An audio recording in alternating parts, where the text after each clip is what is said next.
Gabriel Boric, ou Boric, ex-ativista, ex-líder estudantil, ex-deputado também agora federal pelo Chile, se tornou o presidente mais jovem da história chilena, com 35 anos, que aliás é a idade mínima para ser presidente, tanto no Chile quanto no Brasil.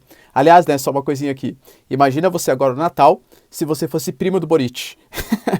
As tias perguntando e tal, né, fala assim, ó, o Boric, o seu primo, tem 35 anos e já é presidente do Chile. E você? É o quê, né? Mais ou menos essa ideia. Mas fato é que eu diria para vocês que isso marca uma posição mais firme da esquerda na América Latina, a esquerda, né, o Chile, aliás, que é o país de maior IDH do continente latino-americano, e reforça, eu diria para vocês, uma onda vermelha que se espalha novamente pelo continente, como já tinha sido nos anos 2000. Quer saber o que significa a eleição do Boric para o Chile? E, aliás, essa onda vermelha, essa mudança na América Latina?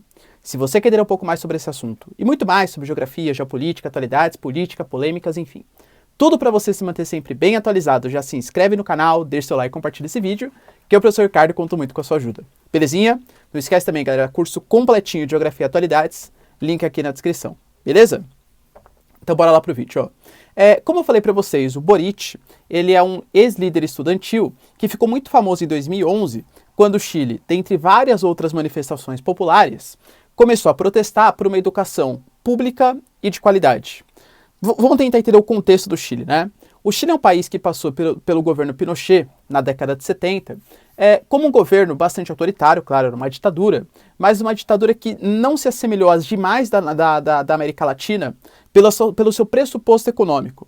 O Chile, ele adotou uma medida, uma política econômica muito mais liberal, aliás, baseado nos chamados Chicago Boys, né, na escola de Chicago, do Milton Friedman e tal, inclusive com o Paulo Guedes tendo participação importante na conjunção, né, na formação daquela economia mais liberal. Isso, de fato, economicamente deu muito certo para uma parte da sociedade e não muito para outra, já vamos ver o porquê, né?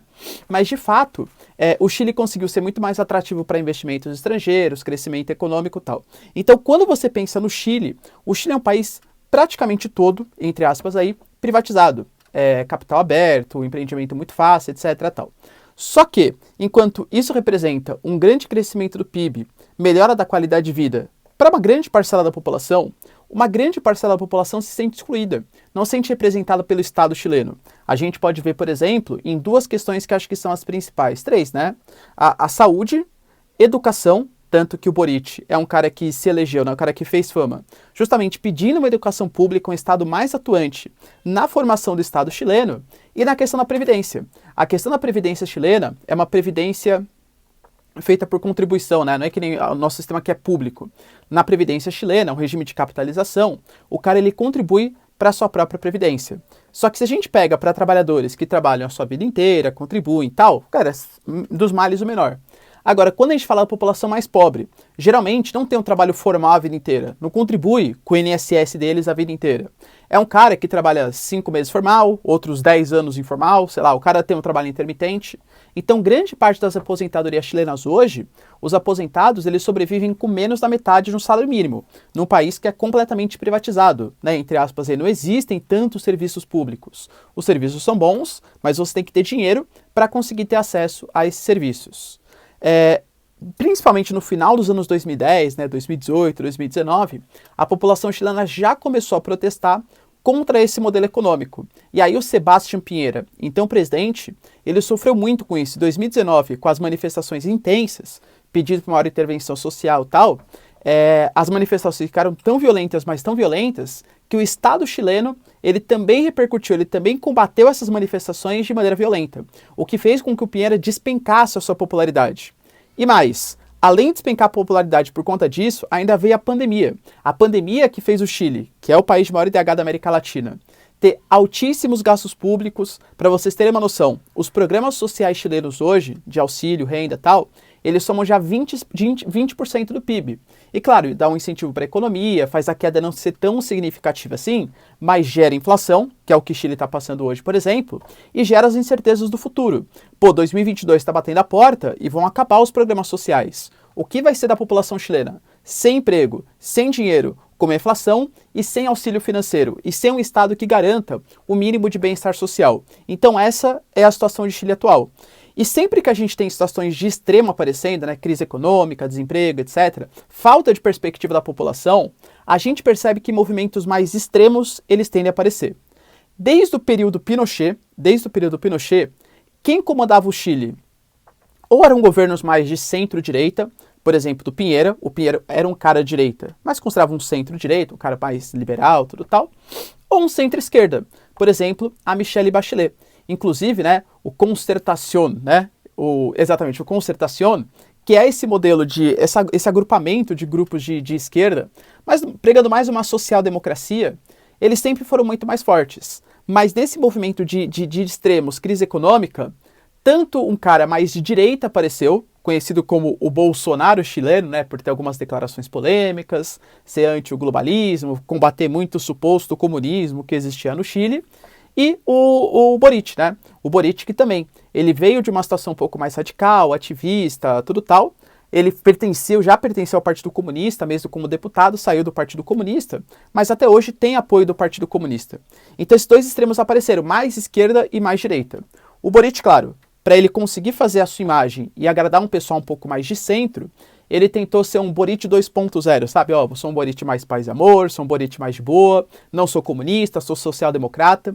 Inclusive resgataram do passado dele tweets que elogiavam o governo Maduro, o governo Chaves. Ele falou que ele agora combate veementemente isso.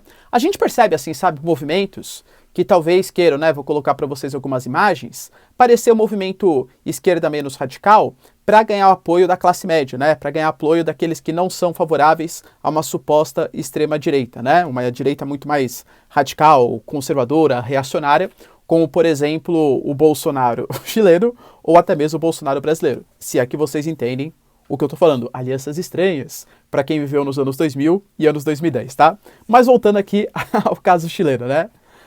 E aí ele conseguiu ser eleito. Ele foi eleito, as previsões davam que o Bolsonaro chileno poderia ser, inclusive, o vencedor mais forte. A gente teve 56% para o Boric e 44%. Só que ele, para conseguir novamente, né, convencer essa população que ele era um cara mais moderado, ele teve que realmente se aproximar do centro. E ele já prometeu fazer um governo mais de coalizão. Então esqueçam aquele passado, né, de jovem, estudantil, revolucionário.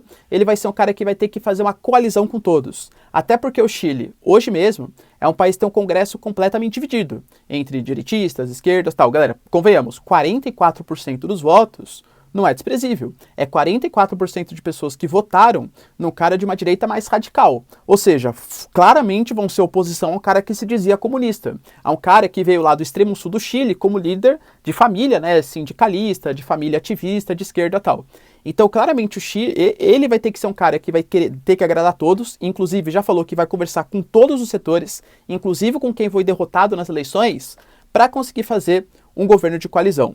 E a gente não pode esquecer que mesmo dentro do Chile, existem alguns desafios importantes. Uma nova constituinte está sendo feita. O Chile cresceu muito, como eu falei para vocês, baseado nesse pressuposto de liberalismo, Estado mínimo, o Estado participa pouco da economia e isso atrai investimentos estrangeiros, empresários estão interessados em investir num país como o Chile, que é um país mais liberal, embora não tenha tanto mercado consumidor e tal.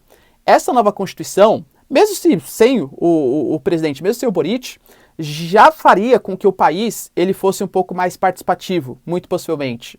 Porque essa constituinte que foi eleita é uma constituinte que não teve participação tão grande assim de partidos políticos. Você podia se candidatar, mesmo estar filiado a nenhum partido, e teve participação metade de mulheres, metade de homens, movimentos feministas, movimentos minoritários, inclusive uma liderança mapuche, que é a maior liderança indígena hoje do Chile, é que está redigindo essa Constituição, então muito possivelmente vai ser uma Constituição mais intervencionista, mais progressista, com o Estado mais atuante, com o Boric assumindo a presidência e já prometendo inicialmente fazer uma educação mais inclusiva e fazer uma reforma da Previdência para mudar esse regime de capitalização, uma Previdência com uma participação do Estado maior, ainda não se sabe exatamente como, né?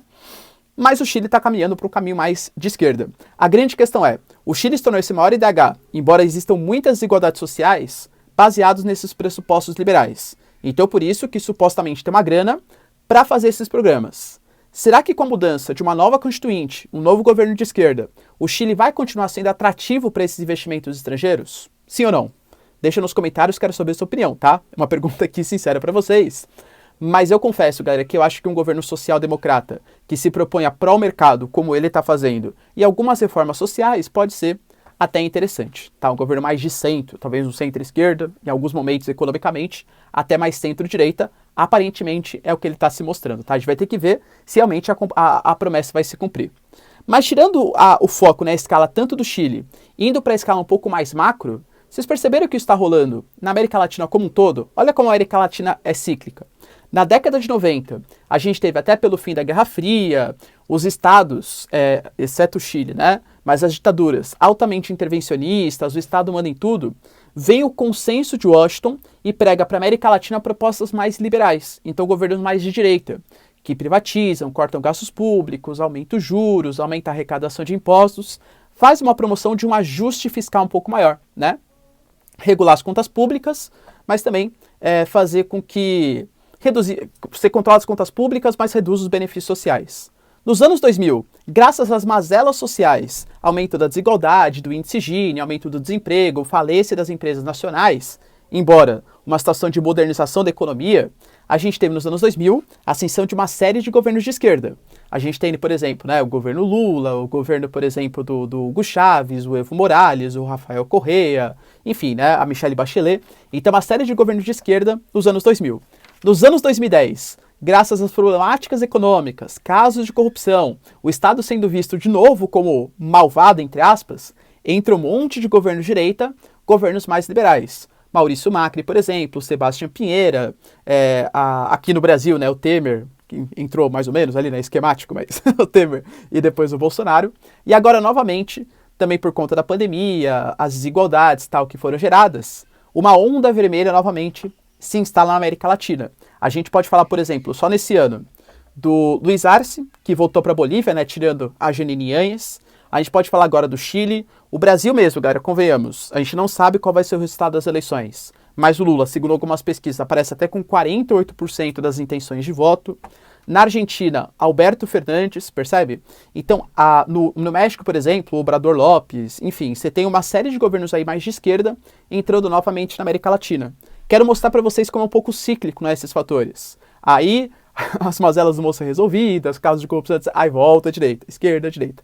A América Latina é constantemente isso, né? Uma instabilidade política muito grande e uma alternância entre governos mais liberais e governos mais intervencionistas. Você acha que o Boric, ele vai dar um jeito no Chile? Vai melhorar a situação econômica chilena? Sim ou não? Deixa aí nos comentários, quero saber sua opinião. No mais, galera, se vocês curtiram o vídeo, tamo junto, beijos, abraços e